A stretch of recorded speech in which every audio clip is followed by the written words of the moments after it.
that pageants bring positive influence on women? For me, pageant is not always about the beauty of women. It showcases also women's individual capabilities and uniqueness. It can be also a platform or a test for their physical, mental, and emotional state throughout their journey. For those who understand other reasons about this pageant, I cannot control. But how I respond to this is my living legacy. Thank you. Thank you very much, Lin-Ay kang Tobias Fournier. And now, our second semi-finalist is Lin-Ay kang Lawaan.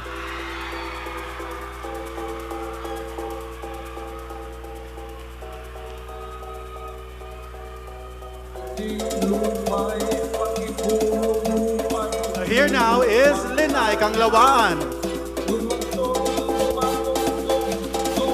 Mayad nga gabi, Lin-Ay kang Lawaan. Mayad mga gabi, sir. Would you like to tell the audience and myself, as well as the selection committee members, something about yourself, something interesting that you want us to know? Like your hobbies or the things that you like doing, reading, etc.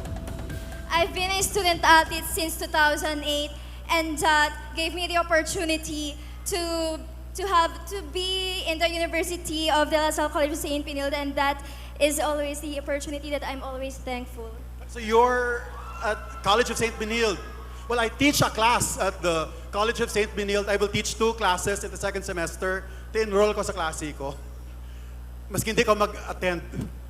Okay rin rin, Lin-Ay ba ikaw? Okay, so istoryahan talang rin akaroon. Ladies and gentlemen, she will now choose her question. Unfortunately, bukod mo to ang score. So here we go. And your question is, if you will be given a chance to change the tagline for Antique, which is, where the mountains meets the sea, what is that and why? If you will be given a chance to change the tagline for the province of Antique, which is, where the mountains meet the sea, what is that and why? I will not change it. I will pass on the chance to change it, since I see the poetic beauty in the tagline of where the mountains meet the sea. So the where the mountains meets the sea is what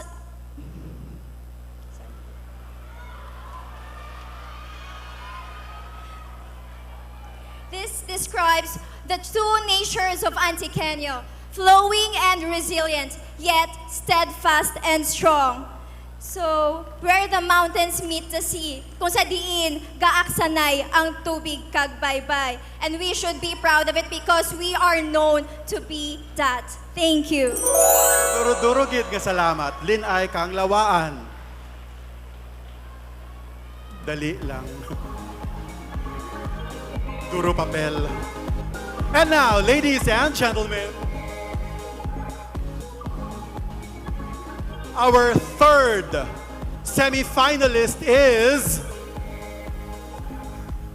Lin-Ay kang San Remigio.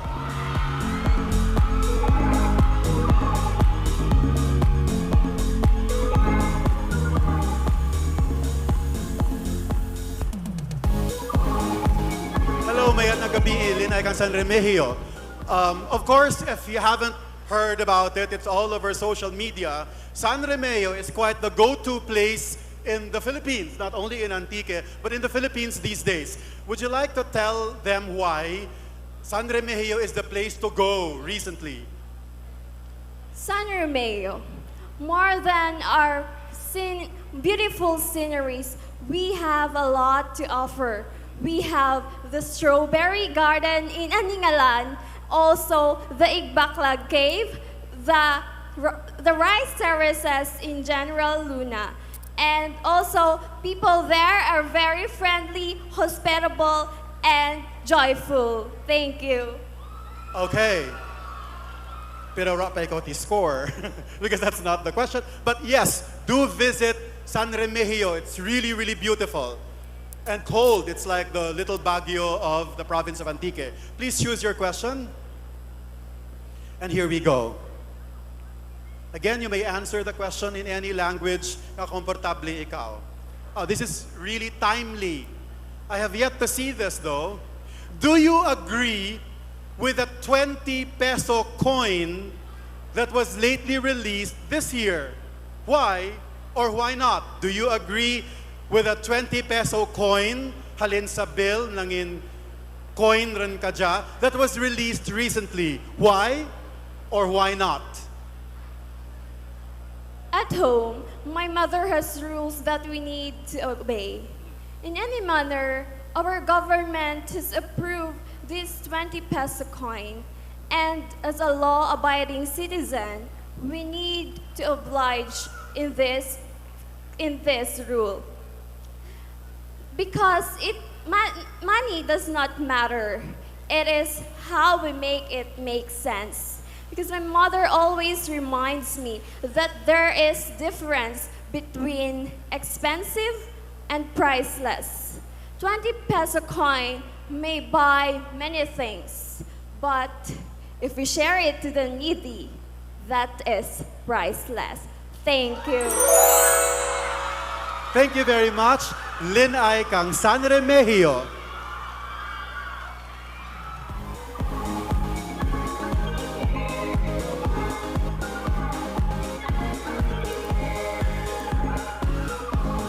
And we move on.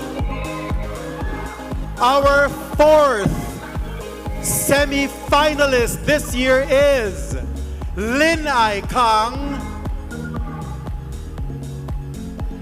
San Jose de Buenavista.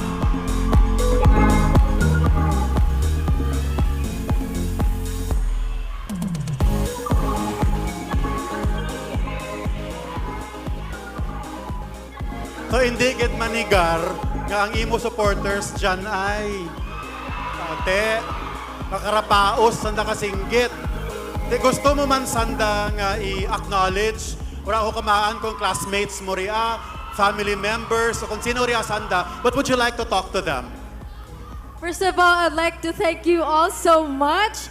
Of course, to my family, my cousins, our friends from the church, and of course, to all of my friends, may jawan ta nakasapiyak. Thank you all so much for your support. Ever since the beginning, I wouldn't be here without you guys. Okay, so salamat gid sa suporta. And she does need your support right now. So start praying, San Jose de Buenavista residents. Please choose your question.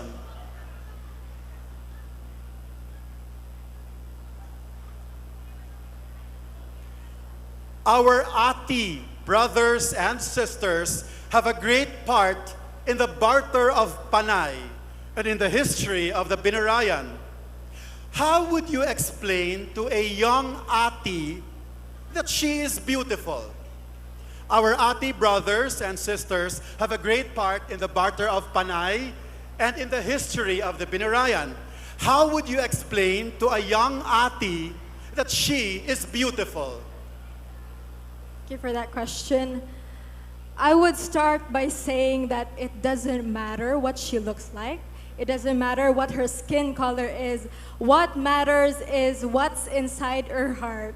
And she has to remember her roots, that she is a descendant of Maricudo, the ancestor of Panay, of Antique, and that will forever make her beautiful. That is all. Thank you. Salamat gid. Lin-Ay kang San Jose de Buenavista.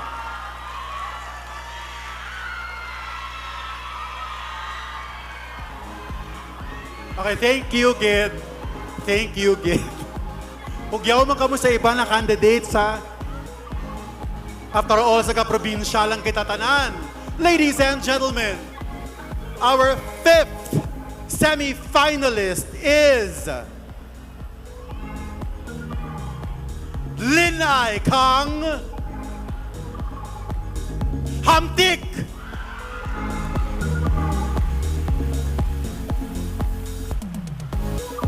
The announcement is in random order.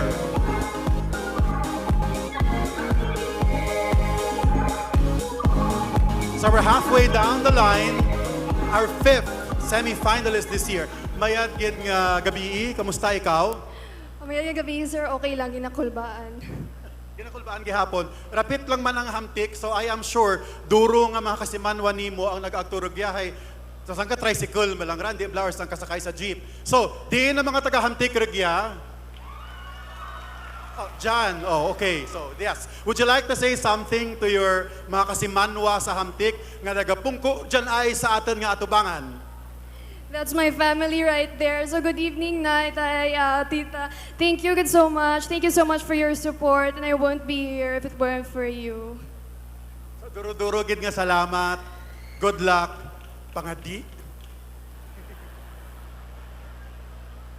Please choose your question.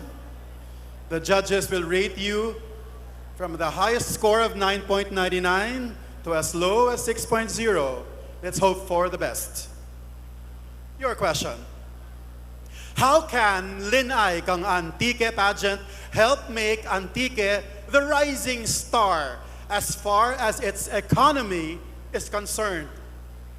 How can Lin-Ay kang Antique help make Antique the rising star as far as its economy is concerned? I believe that the Lin-Ay kang Antique pageant helped make Antique the rising star of Panay when we speak the Kinaraya language, because if when they see that we are proud of what our language is, and we can attract investors and they can go here in Antique to invest any of their, yes, and it can invest, and yes, thank you. Naduro-duro gid ka salamat. Lin-Ay kang hamtik. Of course, duro pagbago sa hamtik ang andang merkado, tsindahan ginsaylo rin ka dya. So that bodes well for the economy there. So also hopefully duro ang bago nga mga negosyo sa Antique. So yes, nagaugwad ang ating probinsya. Dali lang gid.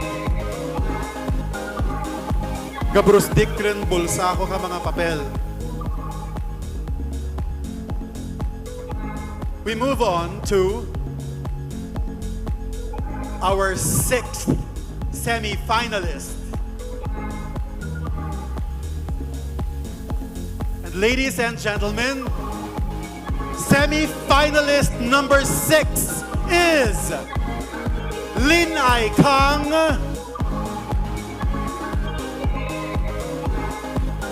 Sibalam!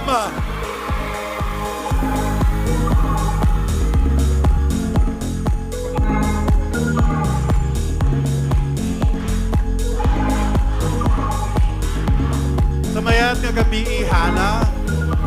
Sir? Okay, salamat, Gid. Okay, hello, Hana. So, ang sangka-candidate kayo na eskwela sa Binild, where I teach. You actually also study in a university where I teach. So, she studies law at the Ateneo de Manila. So, gusto ko mamanaan, so why law? So, what about it? Nga nag-interest ka nimo enough to take it as a course. It's a very difficult course, so why? Growing up, I realized that I was very privileged for the blessings that I had. And I decided to take up law because I also saw that law is what shapes our society. And I hope that someday when I become an attorney, I want to change the landscape of our society through our laws and make society better for the future. Yeah, so thank you.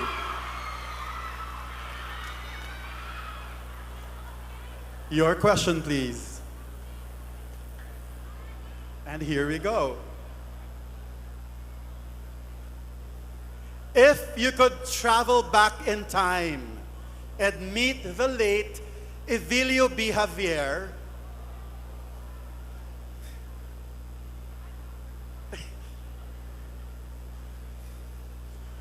what would you tell him?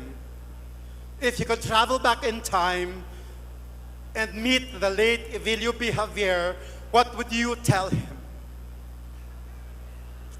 If I were given that chance, I would tell our hero, Evelio B. Javier, that his sacrifice was not for nothing, because Antique is now known as the rising star of Western Visayas. I would tell him that I am very honored to walk the same halls of the law school where he once studied, and I hope that when I become a lawyer someday, I want to be as great as him, and I want to improve our province as much as I can through whatever way I could muster. Thank you. Duro-duro gid nga salamat. So thank you. Lin-Ay, Kang Sibalom.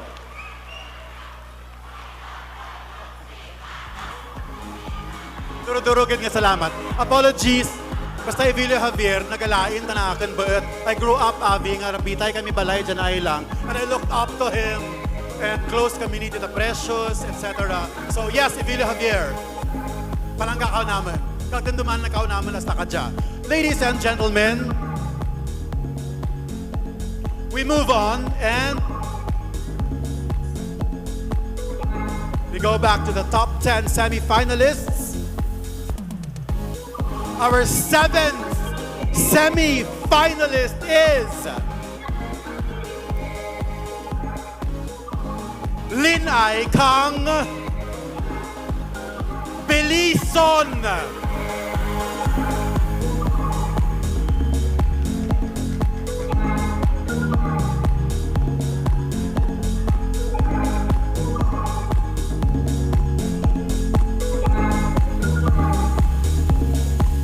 Hello, mayan nga gabi, Lin-Ay Kang Belison. Good evening din po, sir. Hello. I once hosted many pageants in Belison, so I'm quite familiar with the place. But I haven't been in Belison in quite a while. So gusto mo i-istorya ka naman kung kumusta rin ang Belison ka dya. I haven't been there lately. So how is it now? So, Belison is having a continuous progress under our Honorable Municipal Mayor, Christopher Piccio. And of course, I would like to invite everyone to watch the longest talent competition in the whole Antique. It started during August, and the grand finals would be on March. And we have semifinals every Saturday, and that's it. Thank you. Okay, so tirawan gid naman nga magterek kang talent show nga ria. So, did you take part in it? Actually, it's for singing and dancing, and I don't think I don't have the talent. O sige, maidungan lamang kita terek kang talent show nga ria. Ura man ako nagakanta, kag ura man ako nagasaot. Pero, hopefully, maski ura ka nagakanta, kag ura ka nagasaot, sagad ikaw magsabat ka mga pamangkot. Because here goes your question. Please choose one.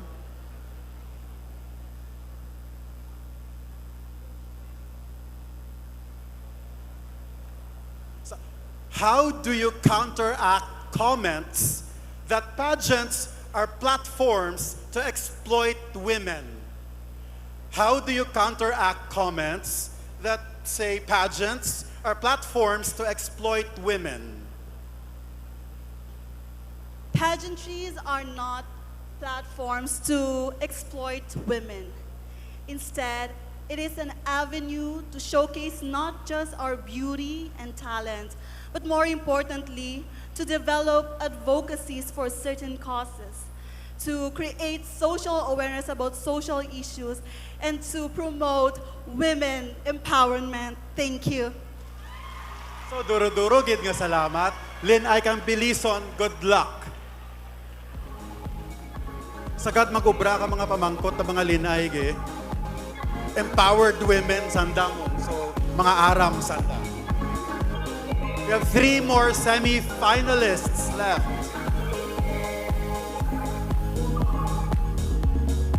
Ladies and gentlemen,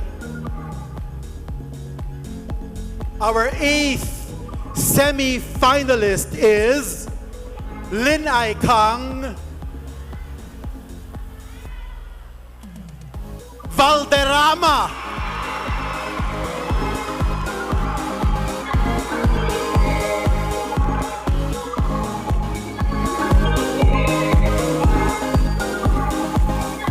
Lin-Ay Valderrama is on her way to joining me here, and we are only near the judges. So, hello, maayad-ayad gid nga gabi. Maayad-ayad man nga gabi, sir. Yeah, so ang imo supporters rigya, pero since I'm sure makita ay man kamo karagi hapon karon, would you like lang instead of talking to them to say something sa selection committee? I'd say something. Gusto ko hambalin ka nanda. Thank you so much for taking time to come here and visit Antique and to witness the beauty of the Antiqueñas through Lin-Ay kang Antique. Yeah, so duro-duro gid nga salamat Liwan for being here. And please choose your question. Thank you.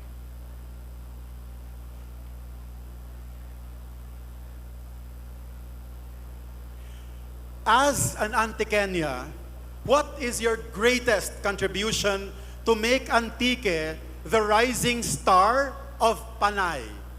As an Antiqueña, what is your greatest contribution to make Antique the rising star of Panay? As an Antiqueña, as an empowered Antiqueña, my contribution to Antique as the rising sun of Panay is my activism, my beliefs, my principles.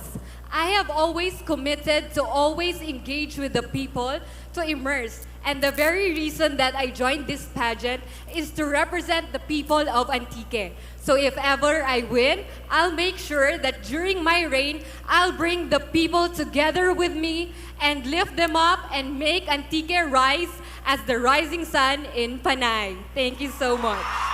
Thank you very much, Lin-Ay Valderrama. Congrats.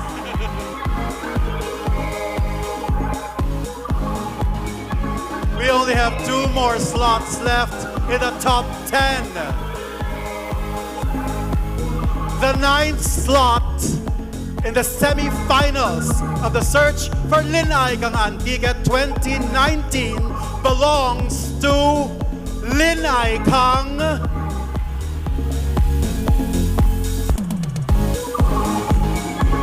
Lin-Ay kang Tipiao.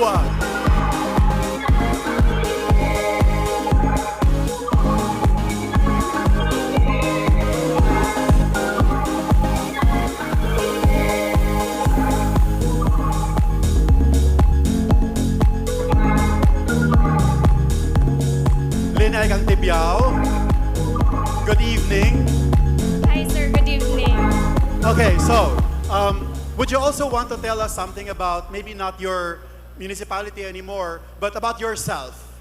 Maybe your dreams, what you like doing, your hopes for the province, for your family, anything that you think is interesting enough for us to know. I want to be part of the progress of my municipality, and not just my municipality, but in the whole province of Antique. And I will do my best with or without crown. I will still do my responsibility and duty as an Antiqueña. Okay, good. So, yay. So, at least kapamati ang imo mga kasimanwa, ang atin mga kaprobinsya, ang mga politiko ang atin nga probinsya. So, they can engage you in case may mga projects for the youth. Darawa lamang kapamangkot ang nabilin, so you have no choice but to choose one of the two. You have 45 seconds to answer the question. Seryoso. Rallies and protests sometimes result in violence, such as those in Hong Kong. Are rallies and protests effective ways to hold the government accountable for their actions? Why? Rallies and protests sometimes result in violence, such as those in Hong Kong. Are rallies and protests effective ways to hold the government accountable for its actions? Why? Rallies, it is our way to share our thoughts and inform the government about our feelings. It is our freedom to speak, to show what our heart felt. But I guess Violence is another story. We are in a democratic country where it is our freedom to speak. Thank you. So thank you very much, Lin-Ay kang Tibyao. That was her preliminary question. So duro-duro gid nga salamat. And we only have one slot left. Ladies and gentlemen, si Ruby Riza katera, Lin-Ay kang Antique Ria. I'm sure she understands this feeling. Si Carol Josette Cardo Javier actually nagaterek man ka dya, so mayat nga gabi when. Our 10th semi-finalist, still with a chance to become Lin-Ay kang Antique 2019 is Lin-Ay kang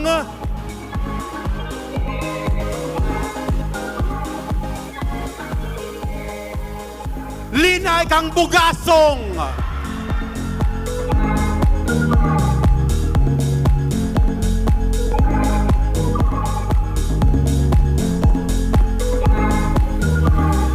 So Lin-Ay kang Bugasong is here.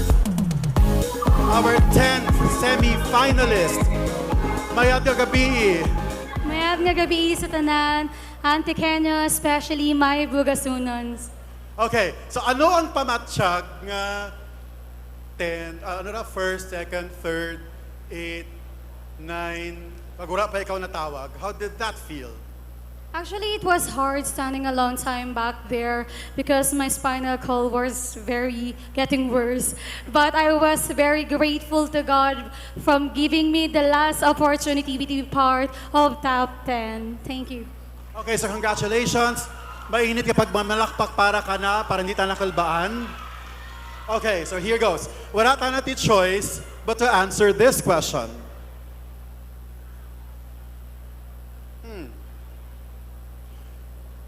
Mati, mga laki. What should a man learn from women? What should men learn from women? Thank you. What should man learn from women is so many things. Aside from a woman can give a birth for and let a child living in their stomach or wombs in 9 months. But actually it could be faithful. Because being faithful, the manifestations of being loyalty, loving, and honesty. And that we should remember and the man should always learn from a woman. That's all. Thank you. Duro-duro gid nga salamat. Lin-Ay kang Bugasong, our 10th semi-finalist this year. So, madungan lamang ako ka na sa pag-actor ito. Ako actually ang finalist number 11. So, duro-duro gid nga salamat. Mainit kapag pamalakpak para sa atin nga mga kandidata kadyang at tuig.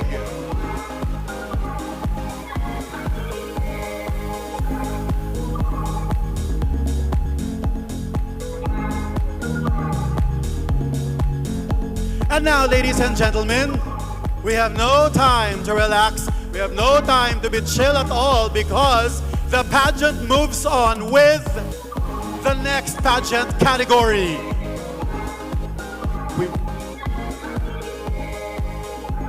We would like to request our candidates to go back on stage. So, ladies and gentlemen, the Lin-Ay kang Antique 2019 pageant now features our second set of evening gowns as worn by our candidates this year. Ladies,